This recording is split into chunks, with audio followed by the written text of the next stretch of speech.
right in. So for anyone that doesn't know me, my name's Emma Quinn. Obviously, I'm a life coach and an interior designer. And I started running these monthly workshops basically as a way to share some of my knowledge and experience as a coach with women in the hopes that, some of the tools, techniques, and strategies that I use could be of some benefit to you in your own life, because this is just something that I'm so passionate about. And just the more women I can share it with, the better. So you might be wondering why I decided to run a workshop around confidence. Um, so, or like why it's so important to me. So I'm going to just start by taking these back to my teens and 20s. So I suffered with social anxiety and depression for years when I was younger. And what I now realize that this was all caused by a severe lack of self-esteem and self-confidence.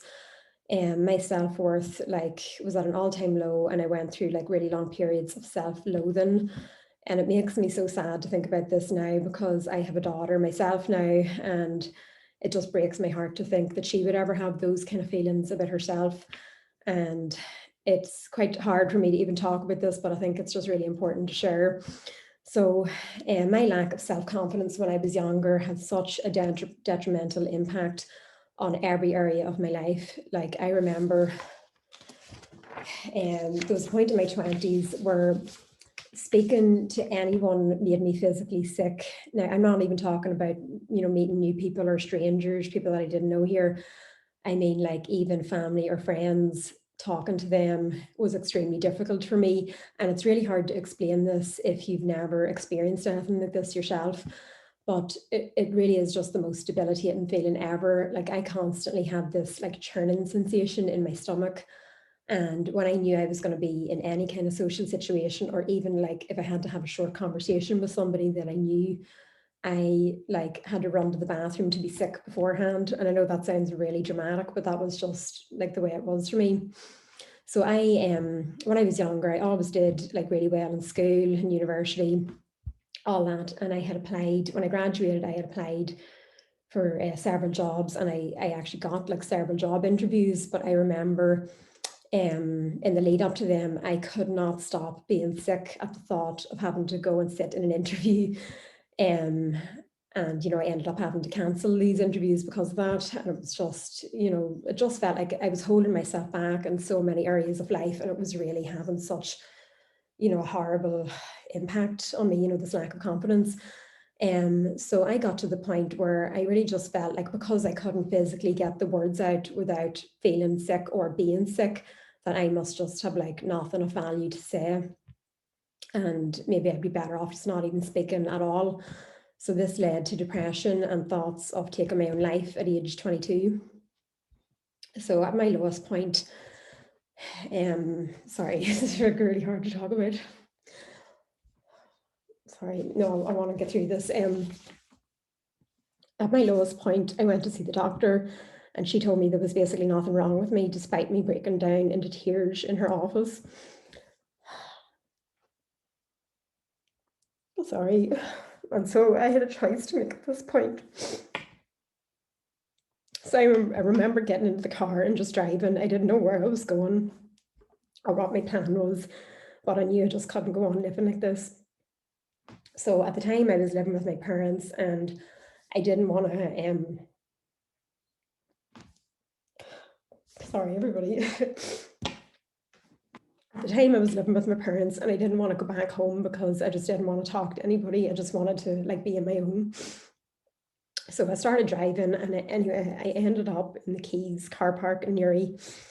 And I get out of the car, and I was just in a daze. I didn't know what was going on, what I wanted to do.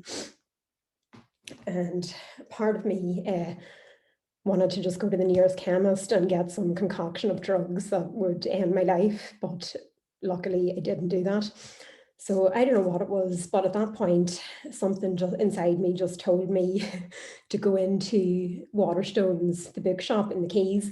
And I don't know what it was, because I wouldn't have even been a big reader at that point. But I just had this voice in my head just saying go into Waterstones. So I wandered in there, not really knowing what I was looking for or what I was doing. But as I walked through the bookshop, I discovered a section with the word self-help. And I had never heard of this term before, like I'd never heard those two words used together like that, but so it just sort of instantly spoke to me. So like it was just, I had just come from this doctor that told me that she wasn't going to help me. So, and I knew that there was no one else coming to help me. So I just realized like I have to help myself here. So as I scanned the bookshelves, I came across this book. It was actually a new release and they had like a bit of a display. It was by Paul McKenna, the hypnotist, and it was called I Can Make You Confident. So I grabbed it immediately. I was just fascinated by this. I was like, oh my God, like, what is this book? So I read, quickly read like the back of it, the back cover of it, and I knew instantly that I had to buy this.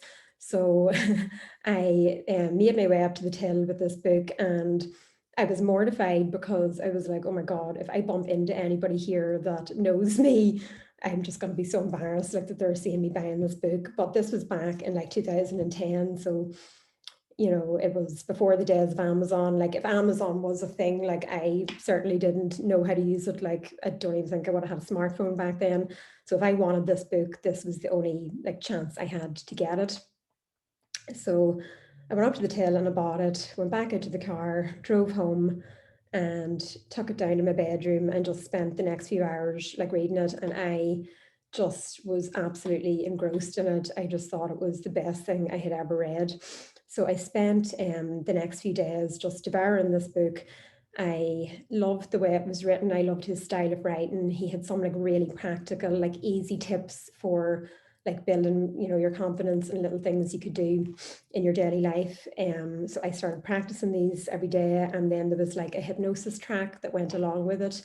And back then, like it wasn't CD, so like I had it in my Discman every night. I was listening to it, and as the days and weeks went on, like I really did start noticing a change. And for the first time in years, I felt like, you know, this churning sensation in my stomach had gone and that I was able to like speak to people more confidently. And I couldn't believe the changes, you know, just from reading this book and taking these steps, the impact that had on me.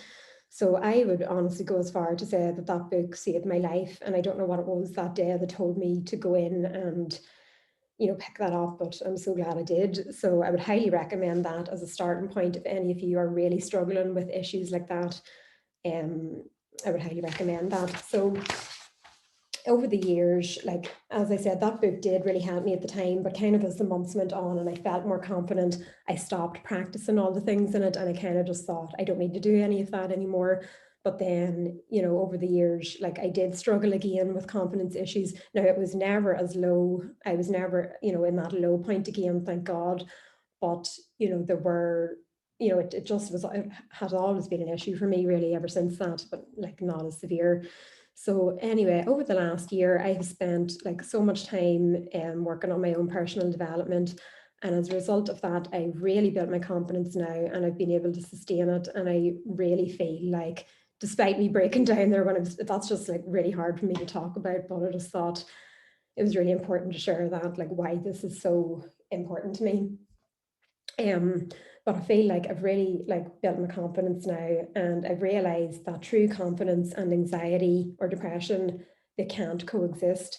So the more I keep working on building my confidence, the more it drowns out all of those negative feelings. And it's just such an amazing antidote for mental health issues. So yeah, so it's really my mission now to share the tools and techniques with as many women as possible in the hopes that this can help you if you're struggling like I did. Because it's not always possible to just go to a doctor, and even if a doctor might put you in medication or something, which might work for a while, but I think it's really important that we claim the power back and do things to help ourselves as well. So everything that I've just told you there, if you had told me like even this time a year ago that I would be sitting here hosting a workshop about confidence, I would have thought you were completely nuts. Like I just would not have believed you. So it just goes to show you, if I can sit here and do this, like anything is possible for any of you. So I just hope that, maybe my story, you can relate to it, or if not, like hopefully it'll inspire you that no matter how low you're feeling, no matter how much you're lacking confidence, that there is always a way for you to overcome that, like I have done. So I'm going to start by talking about like what exactly is confidence. So confidence comes from the Latin word fidere. I don't know if I'm pronouncing that right, which means to trust. So basically, having self-confidence is trusting in yourself. And the Oxford Dictionary defines self-confidence as belief or assurance in oneself, trust in one's abilities, judgments, or decisions, either in general or in relation to a specific situation or activity. So, despite what many of us may think, people aren't just born being confident. Confidence is actually a learned skill. So this is good news, because no matter what your personality is, no matter what your background is, what age you are, what your current level of confidence is, there is always a chance to learn to become more confident. So this might seem like a new concept for you, because like we always see these friends and people who just seem like so naturally confident. But believe me, it is a skill that you can start learning and developing like right now, like today. So the other thing is confidence. It's not about being outgoing or extroverted or the loudest person in the room, because I know a lot of people like this, and a lot of them are very confident, but a lot of them aren't, and some of my clients would be like this, and they would tell me like they really struggle with like low self-esteem, and this is kind of their way of masking that, or of like overcompensating by being really outgoing. So, and then also like you might have some friends that are really quiet, but they could be full of confidence, and they just don't feel the need to be really loud or outgoing. So you really can never tell, it's not like your personality isn't really a reflection of like the level of confidence you have.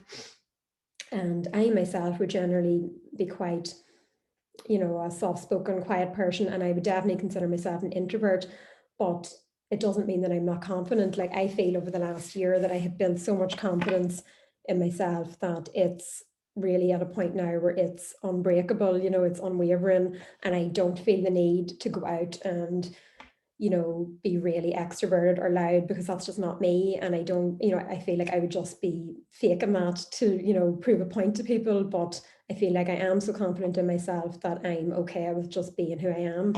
So yeah, it's just sort of thinking about that, just because somebody that's really loud or outgoing, it doesn't mean you have to be like that to be confident. Like confidence comes in many shapes and sizes. So what is the first thing you think of when you hear the word confidence? So many of us would think about maybe like public speaking, being in a social situation, or like demanding a raise from your boss. And while all these certainly do consider or require confidence, there are so many other areas where confidence can be seen in like smaller, more subtle ways. So just to give you some examples, like signing up for a new gym class, maybe when you're feeling really self-conscious about your body, that requires confidence. Setting boundaries with a friend who maybe has taken advantage of your good nature, maybe picking a really unusual statement wallpaper for your home that all your friends and family think it's rotten, but you think it's nice. That requires confidence. Maybe trying out like a new bold eyeshadow or nail color, like I have here today, or bringing your baby and two toddlers out to the shops and being able to manage them when the tantrums start. That definitely requires confidence. So there's some of like maybe sort of smaller things, but then maybe you do have some bigger things that you want to think about. Maybe you're making a decision to change careers. Maybe you're starting a new business. Maybe you're having a baby or thinking about it. Going back on Tinder after a bad breakup or a divorce, that definitely requires confidence. So as you can see, confidence really does take like many different forms, and it's going to look very different to each of us, and it really is deeply personal to you, what confidence means to you. So I would really just urge you to consider that. So what are the benefits of building confidence? So when we build our confidence in one area of our lives, it becomes so much easier to build it in others, and it really filters through to every other area of your life. So the more we practice building our confidence, the more naturally it's going to come to us, and we'll find ourselves automatically just thinking more confidently. It just becomes like habitual. So confidence really helps with decision making. So it allows us to let go of our perfectionistic tendencies and to just trust in our decision making abilities. So if you're someone who spends like a long time researching and analyzing things before making a decision, like this could really be holding you back in your life and just wasting so much time. So, when you build your confidence, you're going to be able to make quick decisions on everyday things without hesitation. And, in effect, you're going to save your energy then for the really big, like important decisions. So as a result of this is going to improve your productivity and efficiency in the workplace, but also in your everyday life as well. So building my confidence has helped immensely in my work as an interior designer. So for years, I struggled with my decision-making ability. And I second guessed every decision I made, and I worried whether or not it would be good enough for the client. But I've since stopped doing that, and I realized that I am a good designer. And like, for years I put myself down thinking like I'm not good enough. I think it was that like imposter syndrome, just feeling like I didn't deserve, the job that I have, or being in this position. But like over the last year, I've really done so much work on myself, and I've realized like I lived in San Francisco for a number of years, and while I was there, I worked on several multi-million-dollar homes. They were absolutely like amazing. And now that I'm back in Ireland, I'm currently working on a 30 million euro commercial project here in Ireland. And so I have the experience, I know what I'm talking about, and I'm definitely not saying this to be cocky. I'm saying it because the proof is there that I'm a good designer. So why would I be putting myself down, and saying that I'm not? And also, the feedback I get from my clients, the suppliers and companies I deal with, and anyone who has seen my work, it's really positive. So like they can't all be wrong. So I realized that I need to start giving myself more credit for this and stop putting myself down. And, I just realized like it's time to, start accepting compliments from people. And I think it's such an Irish thing. Like, what do you do, when somebody gives you a compliment, you brush it off and say like, oh no, like that's nothing at all. Or, if someone says that's a lovely dress, you say, oh, this was like a tenner and pennies, like you can never just like accept the compliment. And I think like we as Irish people, that's just in our nature. But I think we need to, take a leaf out of the Americans' book and just when someone says that's a lovely dress, to say, yeah, I know, I love it, like really suits me, like, like what would happen if we started like talking like that, So yeah, so this is where the shift kind of happened for me this year. I realized like I am a bloody brilliant designer, and I'm going to stop putting myself down, because the way I was talking to myself, I would never in a million years talk to my best friend that way. So why was I talking to myself like that? So, I think that is just huge. The way you talk to yourself is so important. So it's this attitude and belief in myself now that allows me to keep going and stay motivated in my work as a designer. So if I can go from having absolutely zero self-confidence to the woman I am now today that just told you all that, like just imagine what's possible for you in your own life. So the next time you catch yourself like doubting yourself, I just want you to ask yourself, like, what would Emma do? Would she put herself down and, would she play it safe, or would she put herself out there and take the risk, accept the compliment? I think what my answer would be to that. So like, what is your version of interior design? Like, what's the one thing that you are fucking fantastic at, but you have been, doing the typical Irish thing and putting yourself down, disregarding compliments from people? I'm sure you all have at least one area in your lives that you can think about this. So just have a think about that, and, really start turning that negative self-talk into something positive and uplifting that's gonna, really get you motivated and get you fired up, because you really have to be your own biggest cheerleader.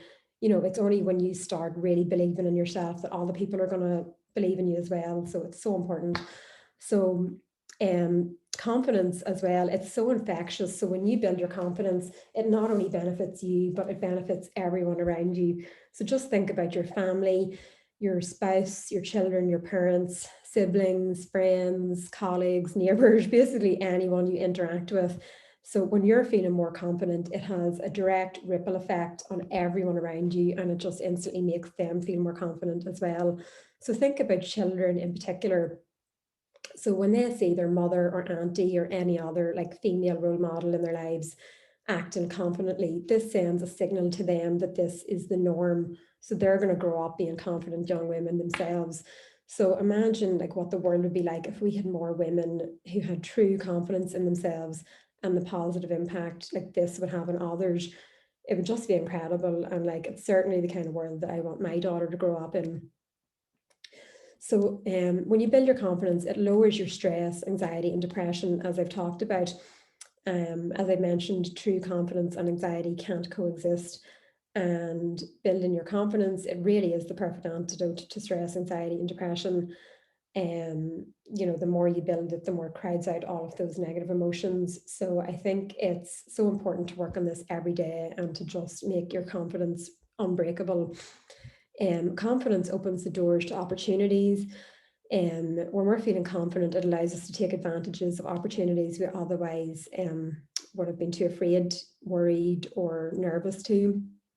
So examples might include, speaking up or putting your hand up in a meeting, offering to give a presentation at work, saying yes to a new exciting business venture, or maybe it would mean saying yes to travel or accepting an invitation you otherwise would have declined.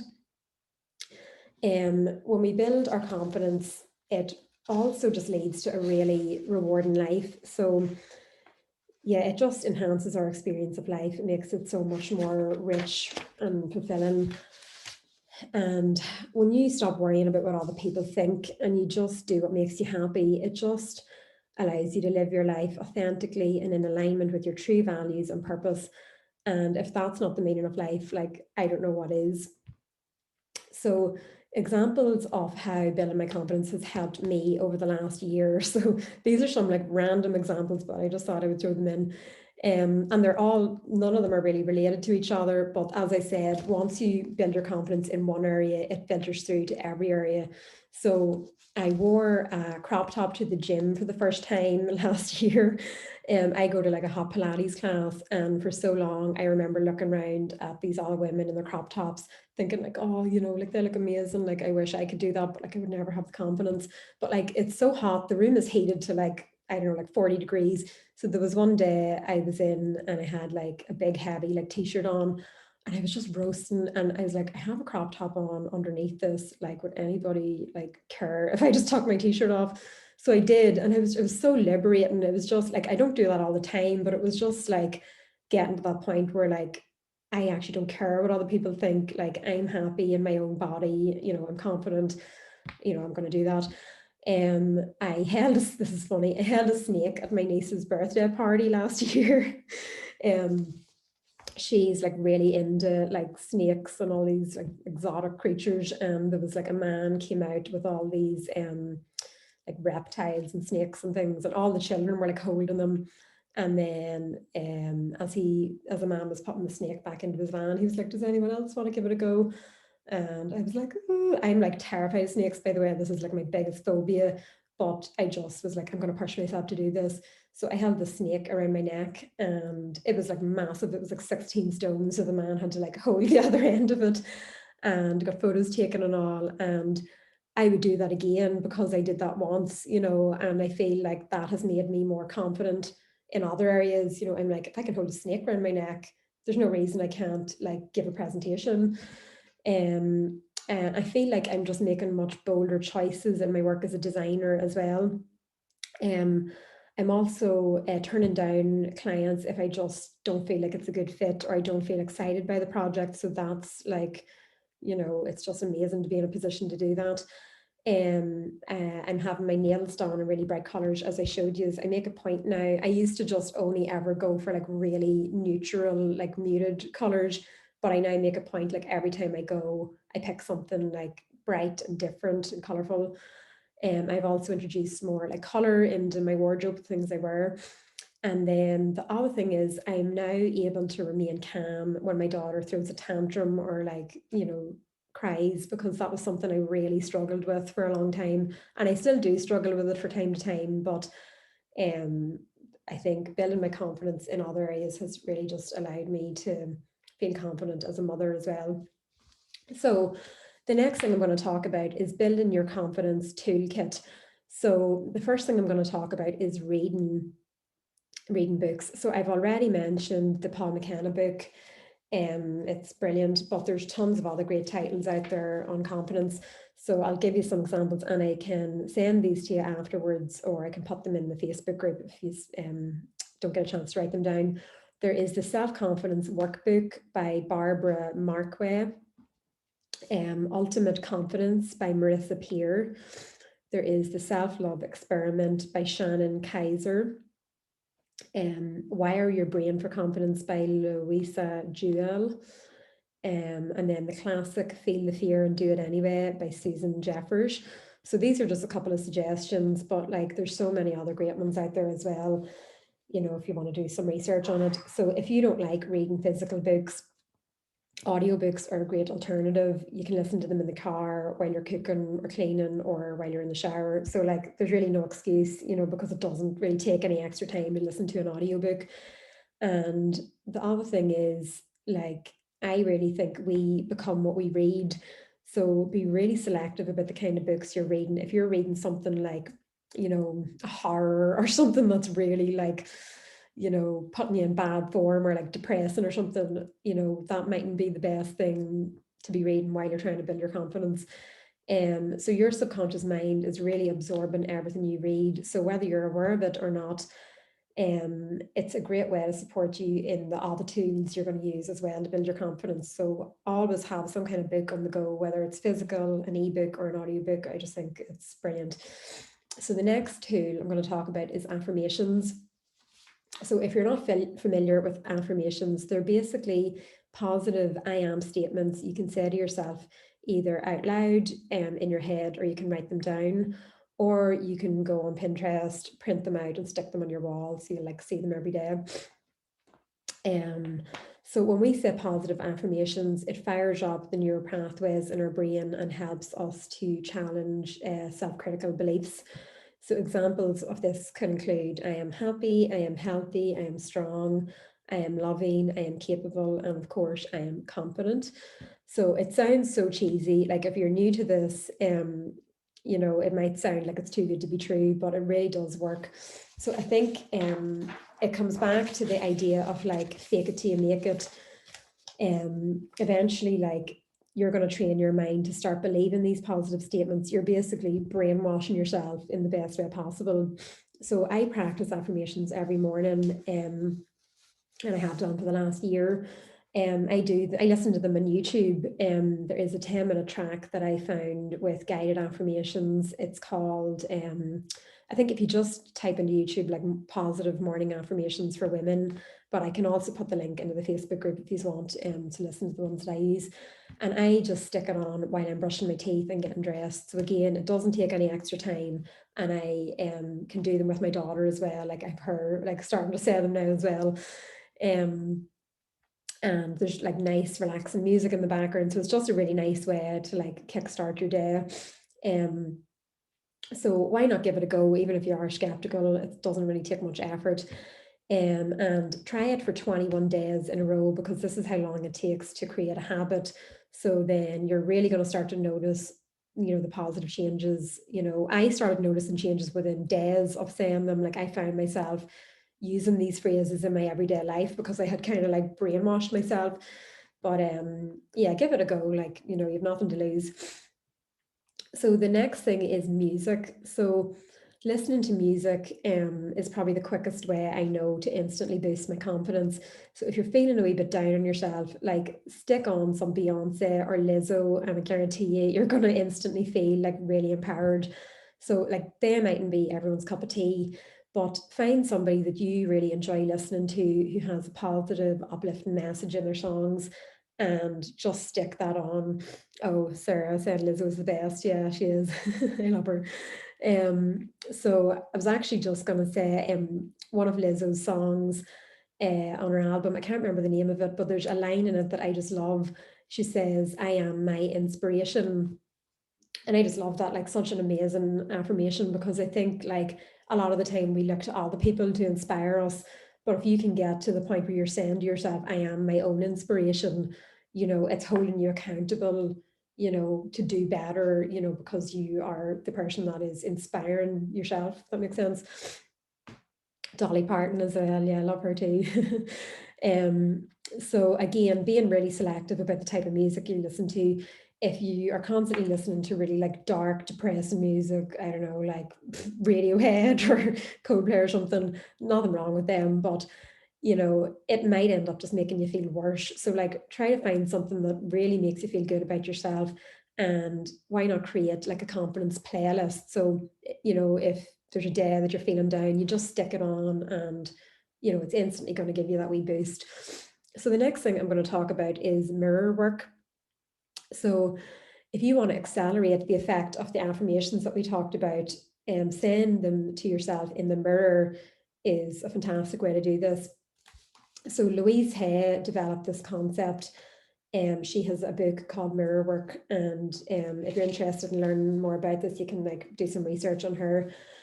So there's a lot of science behind it. It shows basically when you see your reflections saying positive affirmations to yourself, it amplifies their effect on you, and your brain is much more likely to believe them. Because I think it comes back to that idea of like, it almost feels as if you're speaking to someone else, like you're speaking to a friend. And we all tend to be much kinder to our friends than we are to ourselves. So I think that's kind of, you know, like the science behind it. And again, it's a 21-day process. So if you're going to try and do it every morning for 21 days, even if you only spend a minute or two doing it, and see how it goes. Mel Robbins also has a concept of giving yourself a high five in the mirror every morning. She has a book called The High Five Habit. So it's worth looking into as well if you're interested. And it's the same kind of thing. Like I think it's basically, you know, seeing yourself, giving yourself a high five in the mirror, you know, that instantly like just activates your confidence or whatever. So the next one is quite funny. It's the Wonder Woman pose. So you're probably like, what are you talking about, Emma? So studies show that adapting a dominant posture such as the Wonder Woman stance. Okay, I'm going to demonstrate this just so you know it. You probably know what I'm talking about, but it's basically standing with your hands on your hips like this. So standing in a dominant posture like that increases our testosterone and decreases our cortisol level, which is the hormone caused by stress. So by doing the Wonder Woman pose, even for 2 minutes a day, you're going to immediately feel the benefits.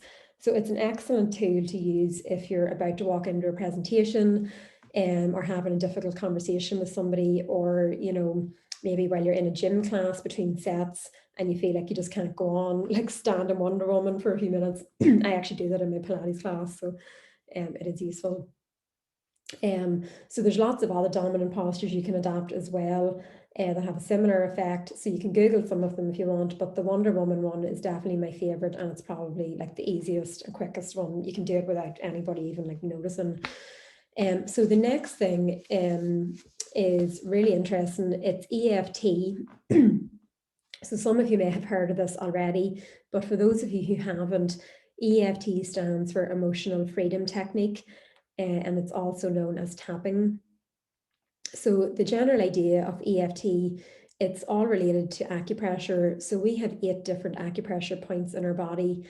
And the premise of EFT is that when we tap on each of these points in a sequence while talking ourselves through a script, it helps us to release any negative or limiting beliefs. So there's a lot of research being done now into this, and it's now being shown that 1 round of EFT decreases cortisol levels by an average of 43%. So again, that's the stress hormone in our body. So I have been doing this for the last year, and I just think it's absolutely amazing how it works. So I'm going to give you a demonstration. If you're totally new to this, it might look a bit weird or a bit like crazy, but believe me, it does work. So it can be used for absolutely any issue you're having, but it is particularly good at confidence building. It only takes about 5 minutes, or you can do it for as long as you like. And for the script, you can write one yourself. You can look one up online. You can do a guided YouTube EFT meditation, or you can just sort of wing it and make it up as you go along. So I have one in put in the workbooks that I'm going to like go over with you now in a minute. But yeah, that's just kind of an example. You can create your own if you want. So the script usually starts by acknowledging any negative feelings you're having, and then it turns them around to focus on the positives. So I'm going to show you the 8 points now, and then, as I said, do the quick demonstration. So there's an illustration in your workbooks as well to show the 8 different points. And you can watch this video back afterwards if you like. I'm going to have it up online, or you can look for something similar on YouTube if you want. So you can all do it along with me. You know, yous are all muted, so feel free to say the phrases out loud, you know, after me. Okay, so I'm going to start by showing you the 8 different points. So when you start tapping, they usually say to do the side of your hand. This is called the karate chop point, just to kind of ease yourself into it. So that's actually like a 9th point. So then the other points are the top of your head, the top of your eyebrow, just here at the end, the side of your eye, under your eye, like on that wee bone there, under your nose, under your mouth, on the edge of your collarbone, just here, and then under your arm, kind of like where your bra strap is, and then back to the start. So that's the 8 points. And then you can just use like 2 fingers and like do it whatever pace you want, whatever feels comfortable. So if you're all ready, we'll get started. It's only going to take like a few minutes. So we'll just start by taking a deep breath. And then we're going to start with the negatives. So starting on the top of your head. So even though I don't feel good about myself, and then top of the eyebrow, I fully and completely, side of the eye, love and accept myself. Even though I'm not feeling confident, I fully and completely love and accept myself. And collarbone, even though I'm doubting myself, under the arm, I fully and completely love and accept myself. Even though I'm feeling worried, I fully and completely love and accept myself. So we're going to move on to the positives now. So under the nose, I am realizing that it's okay not to feel good about myself all the time. This is perfectly normal. I am feeling more confident as the days go on. I am realizing it's okay to doubt myself from time to time. I don't have to be perfect. Sorry, I missed that one. I can feel the worry drifting away and being replaced with a quiet confidence. I can choose to feel confident right now. I am capable of so much more than I give myself credit for. So you can gently stop tapping and we take another deep breath. We'll just breathe in for 4 and then out for 4.